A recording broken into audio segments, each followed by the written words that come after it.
अवैध खनन मामले में फंसे झारखंड के सीएम हेमंत सोरेन ने ईडी के समन को एक तरह से ठुकरा दिया और पूछताछ के लिए हाजिर नहीं हुए। इतना तक तो ठीक था, लेकिन हेमंत सोरेन उससे आगे बढ़कर ईडी को चुनौतियां देने लगे। हिम्मत है तो गिरफ्तार करो वाले स्टाइल में सहयोगी पार्टियों के साथ हेमंत सोरेन ने बैठक की और कहा कि ये तो एक आदिवासी सीएम के खिलाफ साजिश है। मतलब ईडी के समन के जवाब में हेमंत सोरेन ने सियासत शुरू कर दी। लेकिन माना जा रहा है कि ऐसा करने से उन्होंने अपने विकल्प कम कर लिए हैं। ईडी के साथ सहयोग नहीं करने का खामियाजा उन्हें गिरफ्तारी के रूप में उठाना पड़ सकता है। वजह यह है कि उनके खिलाफ ईडी के पास काफी सबूत हैं।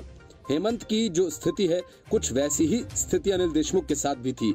Prevention of money laundering act यानी पीएमएलए के प्रावधानों के तहत समन दस्तावेज पेश करने के मामले में ईडी के पास सिविल कोर्ट जितनी शक्तियां हैं। सीएम के खिलाफ मनी लॉन्ड्रिंग मामले में काफी मजबूत सबूत मौजूद हैं, जो आरोपियों के साथ उनके संलिप्तता को दिखाते हैं। ये आरोपी न केवल उनके साथ राजनीतिक रूप से जुड़े हुए हैं, बल्कि अवैध रूप से हासिल किए गए खनन और अन्य कारोबारों के लिए कथित तौर पर आगे रहकर काम कर रहे थे। विशेष पीएमएलए कोर्ट में ईडी की तरफ से सीएम के करीबियों के खिलाफ अभियोजन शिकायत दाखिल की गई थी। रिपोर्ट के अनुसार शिकायत में एजेंसी ने भ्रष्टाचार और खदान लीज आवंटन में पद के गलत इस्तेमाल का हवाला देते हुए मनी लॉन्ड्रिंग के गंभीर आरोप लगाए थे। इससे पहले ईडी ने सोरेन के राजनीतिक करीबी पंकज मिश्रा और 2 लोगों को गिरफ्तार किया था और 20 करोड़ रुपए बरामद किए थे।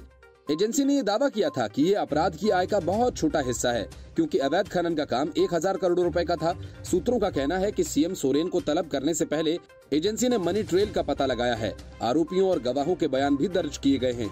एजेंसी ने आरोपियों के बयान रिकॉर्ड किए थे कि उन्होंने कैसे खनन पट्टे हासिल किए, लाभार्थी कौन थे। साथ ही ये भी सवाल पूछा गया कि क्यों सीएम की चेकबुक और कुछ साइन किए गए चेक उनके ठिकानों पर मिले थे। हेमंत सोरेन की तरह अनिल देशमुख भी बार बार समन मिलने पर हाजिर नहीं हुए थे। इसके बाद 6 महीनों से ज्यादा समय के लिए फरार हो गए। हालांकि बीते 2 नवंबर को उन्हें हिरासत में ले लिया गया था। गिरफ्तारी के बाद से ही देशमुख तीनों न्यायिक व्यवस्थाओं का रुख कर चुके हैं, लेकिन उन्हें कहीं भी राहत नहीं मिली। महाराष्ट्र के पूर्व गृह मंत्री को न्यायिक हिरासत में 1 साल का समय हो चुका है और जांच अभी भी जारी है। माना यह जा रहा है कि कहीं ऐसा ही हाल हेमंत सोरेन का भी न हो जाए। Report news of India.